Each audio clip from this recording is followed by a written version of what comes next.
Hello friend, welcome to friends at the rate preparation. इस channel पर मैं कृष्णा आपके लिए लेके आता हूँ एजुकेशनल वीडियो। इस वीडियो में मैं आपको पढ़ाने वाला हूँ क्लास 1 की हिंदी की किताब सारंगी से पाठ फूली रोटी। फूली रोटी का ये है दूसरा भाग। इसके पहले भाग के अंदर मैंने आपको फूली रोटी पाठ पढ़ाया था, पूरा कहानी आपको एक्सप्लेन किया था। उम्मीद करता हूँ आपने इसका पहला भाग यानी कि फर्स्ट पार्ट ज़रूर देखा होगा।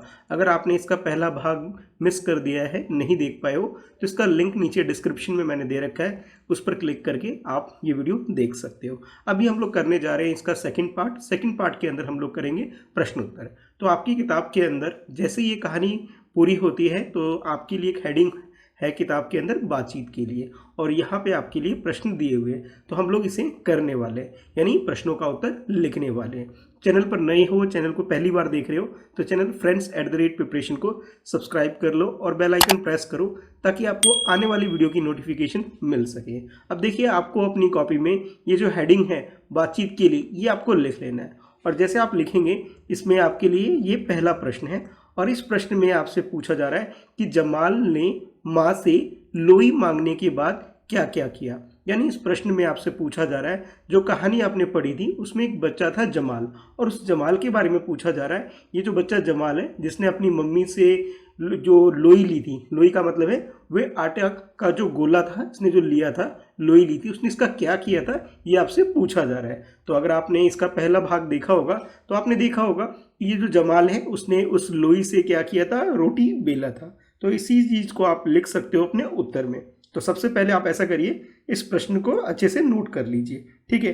नोट करने के बाद, इस प्रश्न को लिखने के बाद आप इसका उत्तर कुछ इस तरह से लिख सकते हो कि जमाल ने आटे की लोई से रोटी बेला। यानी वो जो बच्चा जमाल है उसने क्या किया था, इस आटे की लोई से रोटी बेला था। तो ये आप अपने उत्तर में लिख सकते हैं। तो इस तरीके से आप पहले प्रश्न का उत्तर पूरा कर सकते हैं, ठीक है। अब हम लोग करते हैं इसका दूसरा प्रश्न। तो दूसरा प्रश्न पहले प्रश्न के नीचे यहाँ आपको देखने को मिल जाएगा। तो सबसे पहले आप ये दूसरा प्रश्न लिख लीजिए। जैसे आप दूसरा प्रश्न लिख लेंगे उसके बाद आपको उत्तर लिखना है। तो पहले एक बार दूसरा प्रश्न पढ़ते हैं। इस प्रश्न में आपसे क्या पूछा जा रहा है, आप रोटी को गोल बनाने के लिए क्या करेंगे। अब आपसे पूछा जा रहा है कि अगर आपको रोटी बनानी है और आपसे रोटी गोल नहीं बन पा रही है और आप चाहते हैं कि रोटी आपकी गोल बने, ठीक है, गोल यानी कि अच्छे से, जैसे आपकी मम्मी बनाती है बिल्कुल गोल बनाती है, इस टाइप से अगर आप बनाना चाहते हैं तो आप क्या करेंगे। आपको याद होगा जब मैंने आपको ये कहानी पढ़ाया था, यानी कि पार्ट 1 कराया था, इसमें जमाल का जो दोस्त था, ठीक है, यानी कि जमाल का दोस्त जय, उसने क्या किया था, जब जमाल से रोटी गोल नहीं बन पा रही थी तो उसने क्या किया था कि रोटी बनाने के लिए उसने उसे कटोरी दे दी थी। यानी जैसा भी ये रोटी बना रहा है उसे कटोरी की मदद से गोल बना सकता है। तो उसकी मदद करने के लिए उसने क्या किया था, कटोरी दे दी थी। तो आप लोग भी क्या कर सकते हो कि अगर आपकी रोटी गोल नहीं बन पा रही है और आप चाहते हो कि रोटी गोल बने, तो उसके लिए आप लोग भी कटोरी का इस्तेमाल कर सकते हो, ठीक है। तो सबसे पहले आप प्रश्न को पूरा जैसे ही लिख लेंगे तो इसका उत्तर कुछ इस प्रकार से आप लिख सकते हैं कि मैं रोटी को गोल बनाने के लिए कटोरी का प्रयोग करूंगा। प्रयोग का मतलब होता है उपयोग करूंगा, इस्तेमाल करूंगा, ठीक है। तो प्रयोग शब्द का अर्थ हुआ कि आप इसका यूज, जैसे हम इंग्लिश में बोलते हैं, हिंदी में बोलते हैं प्रयोग करना, उपयोग करना, इस्तेमाल करना, ठीक है बच्चों। तो आप इस तरह से दूसरे प्रश्न का उत्तर लिख सकते हो कि मैं रोटी को गोल बनाने के लिए कटोरी का प्रयोग करूंगा, ठीक है। तो इस तरह से आप दूसरे प्रश्न का उत्तर भी पूरा कर सकते हैं, ठीक है। उम्मीद करता हूं आपको ये दूसरा प्रश्न अच्छे से समझ में आ गया होगा, ठीक है। अब हम लोग करते हैं इसका तीसरा प्रश्न, ठीक है। तो ये जैसे आपने ये दूसरा प्रश्न लिख लिया, उत्तर भी लिख लिया, तो ये रहा आपके लिए अब तीसरा प्रश्न। और इस प्रश्न में यानी कि प्रश्न संख्या 3 में आपसे पूछा जा रहा है कि फूली रोटी, जो हमारी इस कहानी का नाम भी है, इस पाठ का नाम भी है फूली रोटी, उसी को ध्यान में रखते हुए प्रश्न आपसे पूछा जा रहा है कि फूली रोटी की जगह पर यदि यह कहानी आपको फूली पूड़ी, जैसे आप रोटी की बात कर रहे हो, रोटी की जगह ऐसा होता है यहाँ पूड़ी होता, ठीक है। तो प्रश्न आपके लिए पूछा जा रहा है कि फूली रोटी की जगह पर यदि यह कहानी आपको फूली पूड़ी के लिए बतानी हो तो आप कैसे बताएंगे। देखिए, जिस तरह से आपने ये कहानी पढ़ा, इस कहानी में आपने जाना फूली रोटी के बारे में। अगर इस कहानी को थोड़ा सा चेंज कर दे, थोड़ा बदल दें, रोटी की जगह यहाँ पे क्या आ जाए, पूरी आ जाए, ठीक है। जब पूरी आ जाएगा तो उसको ध्यान में रखते हुए प्रश्न पूछा जा रहा है कि फूली पूरी हो, तो आप इस कहानी को कैसे बताएंगे, ये आपसे पूछा जा रहा है।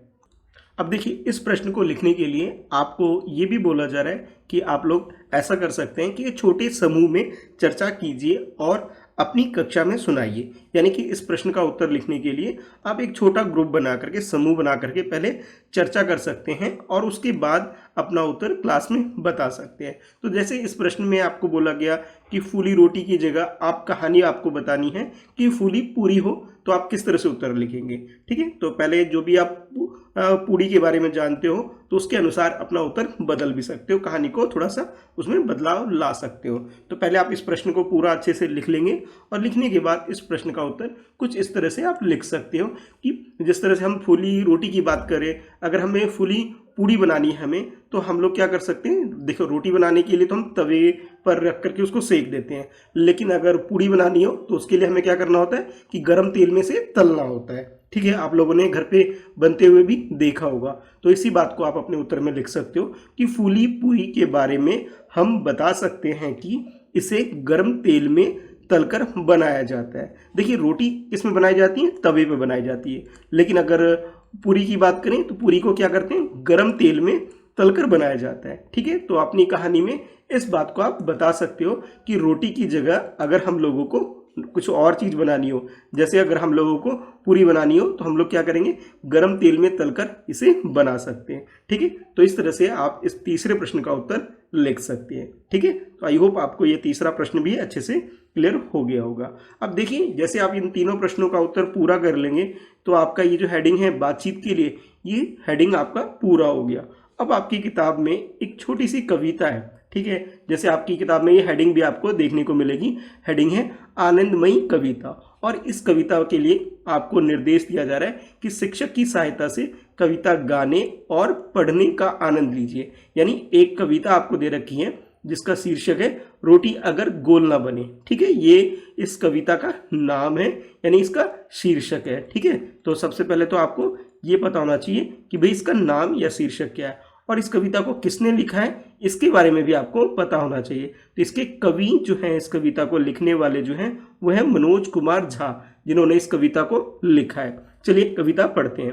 रोटी अगर गोल ना बने, रोटी अगर गोल ना बने, बन जाए कहीं का नक्शा, नक्शा जिसे हम मानचित्र भी बोलते हैं, ठीक है, मानचित्र भी इसे बोलते हैं। और मानचित्र की जगह अगर हम लोग इंग्लिश में बात करें बच्चे तो इसे मैप भी बोलते हैं। यानी जो नक्शा शब्द है अगर हम हिंदी में इसे बोलेंगे तो इसे मानचित्र बोल देते हैं, ठीक है। और अगर हम इंग्लिश में बात करें तो इसे मैप बोल देते हैं, ठीक है। तो एक तरह से कह सकते हो ये जो नक्शा है उसका पर्यायवाची शब्द क्या हो गया हिंदी में, मानचित्र हो गया। और जब हम इंग्लिश में बात करेंगे तो उसे मैप बोलेंगे। और यहाँ जैसे कविता में आपको बोला गया कि रोटी अगर गोल ना बने, जैसे आप बच्चे हो रोटी बना रहे हो और रोटी आपकी क्या हो रही है, गोल नहीं बन रही है। जैसे ये बच्चा है रोटी बना रहा है लेकिन रोटी गोल नहीं बनी, ये बच्ची है ये भी रोटी बना रही है लेकिन इसकी रोटी भी गोल नहीं बन रही है। तो इसी को ध्यान में रखते हुए कविता है कि रोटी अगर आपकी गोल ना बने और क्या बन जाए, नक्शा बन जाए, यानी कि किसी देश का मानचित्र बन जाए।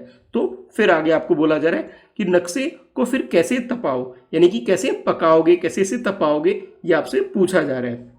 नक्शे को फिर कैसे पकाऊं, तो आपके मन में ये प्रश्न आएगा कि ये जो रोटी आपने बना दी, यानी कि जो गोल रोटी बननी थी, गोल की जगह थोड़ा टेढ़ा मेढ़ा इस टाइप की रोटी जो आपकी बनी, इसे किस तरह से तपाओगे, यानी तवे पे रखोगे और किस तरह से इसे पकाओगे, ये प्रश्न आपके मन में ज़रूर आएगा। यानी आपकी मम्मी जब बनाती है, आपकी माँ जब ये रोटी बनाती है तब तो इस तरह से गोल बनती है, लेकिन जब आप लोग बनाते हो तो ये क्या बन जाता है, एक तरह से नक्शा बन जाता है ना, यानी कि ठीक से गोल नहीं बन पाता है। तो इस तरह से किस तरह से इसे पकाओगे, किस तरह से इसे तपाओगे, ये प्रश्न आपके मन में ज़रूर आता होगा।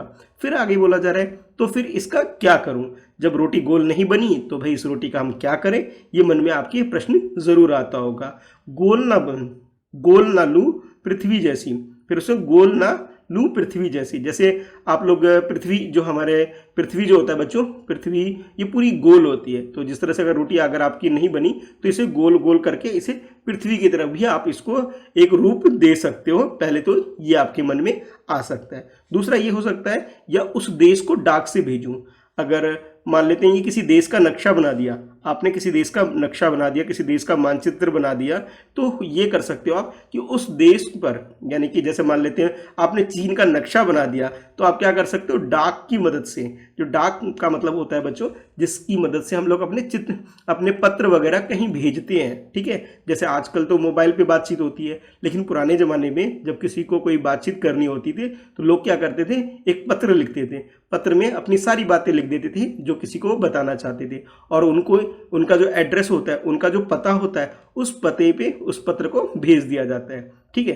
तो जैसे आपको बोला जा रहा है कि अगर आप लोग किसी देश का नक्शा बना लेते हो तो आप क्या कर सकते हो, डाक की मदद से। डाक पता क्या करता है, जो भी पत्र आप लिखते हो उसे जहाँ पे आप भेजना चाहते हो उस पते पर, यानी उस पता पर आपका ये पत्र पहुँचाने का एक काम करता है, ठीक है। जिस तरह से स्कूल एक गवर्नमेंट डिपार्टमेंट है आपका, ठीक है, इसी तरह से डाकघर भी एक गवर्नमेंट डिपार्टमेंट है जो कि पत्र वगैरह को कहीं पर पहुंचाने का काम करती है। तो जिस तरह से अगर आप लोग क्या कर रहे हो कि किसी देश का अगर नक्शा बना रहे हो तो आप क्या कर सकते हो, अगर रोटी गोल ना हो तो उस देश में आप अपनी रोटी को भेज सकते हो। कैसे भेजोगे, डाक की मदद से। या फिर आप क्या कर सकते हो, बन गया जहां का नक्शा, यानी कि जिस देश का आप नक्शा बना रहे हो बच्चों, उस देश तक आप अपनी रोटी को पहुंचा सकते हो, ठीक है। या फिर पृथ्वी की तरह गोल बना सकते हो, या फिर अच्छी रोटी बन रही है, गोल बन रही है, तो उसे पका भी सकते हो।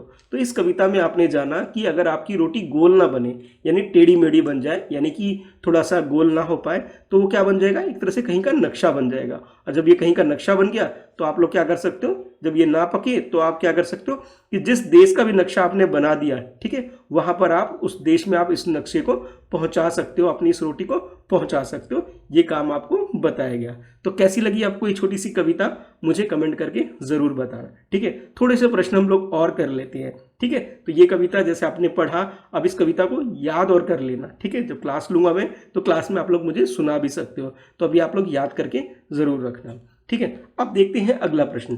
तो अगली हेडिंग है आपकी किताब में, पढ़िए और मिलाइए। यानी सबसे पहले इस प्रश्न को आपको पढ़ना है, और पढ़ने के बाद जो मिलान करने के लिए बोला जा रहा है आप इसे मिलाएंगे। तो जैसे इस प्रश्न में आपको बोला गया कि प्रश्नों और उसके उत्तरों को रेखा खींचकर जोड़िए। अब देखिए ये सब क्या है, प्रश्न है। जैसे ये पहला प्रश्न है, ये दूसरा प्रश्न है, ये तीसरा प्रश्न है, और ये चौथा प्रश्न है। तो ये जो प्रश्न दे रखे हैं यहाँ पे, और इसके उत्तर आपको यहाँ पे दे रखे हैं, इन सबको आपको मिलान करना है। और मिलान कैसे करना है, सही वाला मिलान करना है, यानी कि सही प्रश्न को ध्यान से पढ़ करके उसके अनुसार आपको उत्तर देख करके मिलान करना है। जैसे पहला प्रश्न है, रोटी कैसी बनी। तो रोटी जब उसकी मम्मी ने बनाई थी, बच्चे की मम्मी ने, तो रोटी कैसी बनी थी, गोल बनी थी, ठीक है। तो आप गोल पर इसको मिलान इस तरह से कर सकते हैं, ठीक है। तो गोल शब्द यहाँ पे लिखा हुआ है, तो हम लोग क्या करेंगे, रोटी कैसी बनी, इसके उत्तर को गोल के साथ मिलान कर सकते हैं। अच्छा, उसके बाद दूसरा प्रश्न है, जय ने जमाल को क्या दिया। जो जय इसका दोस्त था, जमाल का दोस्त था, ये दोनों देखो दोस्त हैं। तो आपने देखा था कि भी ये तो हमारे पास क्या है, दो दोस्त हैं, एक तो ये जमाल है, ठीक है, और जमाल का जो दोस्त है जय, ये रहा, ठीक है। तो ये दोनों दोस्त हैं, तो इसने इसे क्या दिया था, कटोरी दिया था। जैसे कि आप चित्र में देख रहे हो, तो चित्र में देख करके भी आप बता सकते हो। अपनी किताब में जब आपने कहानी पढ़ा था तब आपने देखा था कि जय जो है उसका दोस्त जमाल का, उसने उसे क्या दिया था, कटोरी दिया था। तो कटोरी के साथ इसे, इस प्रश्न को, ये उत्तर को आप मिलान कर सकते हो, ठीक है। अच्छा, अब इसके बाद है तीसरा प्रश्न, माँ ने जमाल को क्या दिया। अब देखो, जमाल का जो दोस्त था जय, उसने तो कटोरी दी थी। अब माँ के बारे में पूछा जा रहा है कि माँ ने जमाल को क्या दिया था, ये बताइए। तो जैसे आप लोग, अगर आप लोगों ने पूरी कहानी पढ़ी है तो कहानी में आपने देखा होगा चित्र के माध्यम से, और कहानी पढ़ा होगा, तो जो जमाल की माँ है, ठीक है, ये जमाल की माँ है, इसने क्या किया था, आटे की लुई, ठीक है, यानी कि आटे का एक छोटा सा गोला जय को दिया था। तो इस चित्र में देख करके भी आप समझ सकते हैं, और इसे पढ़ करके जैसे आपने कहानी पढ़ा था उसके अनुसार यहाँ मिलान कर सकते हैं, ठीक है। तो जैसे यहाँ पूछा गया कि माँ ने जमाल को क्या दिया था, लोई दी थी, ठीक है। लोई किस चीज़ की होती है, आटे की लोई थी। तो लोई पे आप इस तरह से निशान लगा सकते हैं, इस तरह से मिलान कर सकते हैं। अच्छा, उसके बाद है चौथा प्रश्न, और इस प्रश्न में आपसे पूछा जा रहा है कि रोटी किसने सेकी। देखो, छोटे बच्चे तो रोटी नहीं सेक सकते, रोटी कौन सेक रहे थे, मम्मी सेक रही थी, यानी कि माँ ने सेकी थी रोटी, ठीक है। तो आप माँ पर इस तरह से मिलान कर सकते हैं, ठीक ठीक है। जैसा कि आप लोगों ने चित्र में भी देखा था कि रोटी यहाँ पे कौन सेक रही है, मम्मी सेक रही है। वही जमाल ने तो सिर्फ बेला था इसे, यानी कि इसे रोटी को बनाया था। सेकने का काम किसने किया था, उसकी मम्मी ने किया था, यानी कि जमाल की माँ ने किया था। तो आप इसका मिलान करके आप इस प्रश्न को पूरा कर सकते हैं, ठीक है। तो आपको क्या करना है, अपनी कॉपी में इस प्रश्न को लिखना है, इस तरह से ये तालिका सी बना लेनी है और उसके बाद एक स्केल और पेंसिल की मदद से अच्छे से मिलान कर देना है। तो इस तरीके से आपको ये वाला जो पोर्शन है यानी पढ़िए और मिलाइए, इसको पूरा कर लेना है, ठीक है। चलिए अब आगे देखते हैं आगे आपके लिए क्या प्रश्न है। तो अब आगे है आपके लिए पहेली। सबसे पहली है किस चीज़ के बारे में, तो ये पहले नंबर को पढ़ेंगे तब हमें पता लगेगा। और दूसरी पहेली किस चीज़ के बारे में, इसे हम पढ़ेंगे तो हमें पता लग जाएगा। चलिए पढ़ते हैं। तो सबसे पहली पहेली का जो हेडिंग आपको दे रखा है, बंद रहेगा। अब क्या बंद रहेगा भाई, चलो पढ़ते हैं। घर के बाहर जब जाते हैं, यानी जब हम लोग घर के बाहर जाते हैं, इसके बारे में बोला जा रहा है। घर के बाहर जब जाते हैं लटकाते हैं दरवाजे पर, यानी कि जब हम घर के बाहर कहीं जाते हैं तो अपने दरवाजे पे यानी अपने गेट पे हम कुछ लटका देते हैं। क्या लटकाते हैं ये आप लोग बताओगे। अगर नहीं खोले हम इसको, जब वापस आएंगे अगर हम इसे जिसे हमने लटकाया है इसको अगर हम नहीं खोलेंगे तो क्या होगा, बंद रहेगा पूरा घर। अगर हम इसे नहीं खोलेंगे तो हमारा जो घर है, ठीक है, वो क्या रहेगा, बंद रहेगा। तो जब भी हम कहीं जाते हैं तो अपने घर की सेफ्टी के लिए हम लोग क्या करते हैं, इस तरह का ताला लगाते हैं, है ना। तो इस पहेली का उत्तर क्या हो जाएगा, ताला हो जाएगा, ठीक है। तो एक तरह से ये पहेली हो गया आपके लिए प्रश्न, ठीक है। तो पूरा प्रश्न यानी पूरी पहेली लिखोगे और उत्तर में आप लोग क्या लिखोगे, उत्तर में आप लिखोगे ताला, यानी कि जब भी हम घर से बाहर कहीं जाते हैं तो हम लोग क्या करते हैं, ताला लगाते हैं, ठीक है। और अगर हम इसको नहीं खोलेंगे तो हमारा घर क्या रहेगा, पूरा बंद रहेगा, ठीक है। तो आप लोग पूरी पहेली लिखेंगे, चित्र बनाएंगे और इसका उत्तर लिख लेंगे, ठीक है। अच्छा, अब हम पढ़ते हैं दूसरी पहेली। और इस पहेली का जो नाम है, हेडिंग है, वो आपको दे रखा है। जब आप इसे पहला पहेली पूरी कर लोगे उसके बाद ही आप ये दूसरी पहेली करोगे, ठीक है। तो इसमें हेडिंग में आपको दे रखा है, हम पढ़ते हैं, ठीक है। क्या पढ़ते हैं हम, उसके बारे में पहेली में आपको बोला जा रहा है कि मेरे बस्ते के भीतर है, यानी कि हमारे बस्ता, यानी कि जिसे हम इंग्लिश में बैग बोलते हैं ना बच्चों, हिंदी में क्या बोलते हैं उसे, बस्ता बोलते हैं। यानी कि यहाँ पे जैसे बोला जा रहा है मेरे बस्ते के भीतर है, यानी कि कुछ चीज़ें हैं जो हम अपने बैग के अंदर यानी अपने बस्ते के अंदर रखते हैं, ठीक है। इस तरह का बैग आपका होगा, बस्ता आपका होगा, इसका आप लोग इस्तेमाल करते होगे। अब आगे बोला जा रहा है आपको कि हम पढ़ते हैं तुम पढ़ते हो, यानी हमारे बैग के अंदर, हमारे बस्ते के अंदर जो चीज़ रखी होती है उसे हम लोग भी पढ़ते हैं और साथ के साथ तुम भी पढ़ते हो, यानी कि जो हम लोग अपने बैग के अंदर रखते हैं उसे हम लोग पढ़ते हैं, हम भी पढ़ते हैं। यानी मैं टीचर हूँ तो मैं भी पढ़ता हूँ, आप स्टूडेंट हो तो आप लोग भी पढ़ते हो।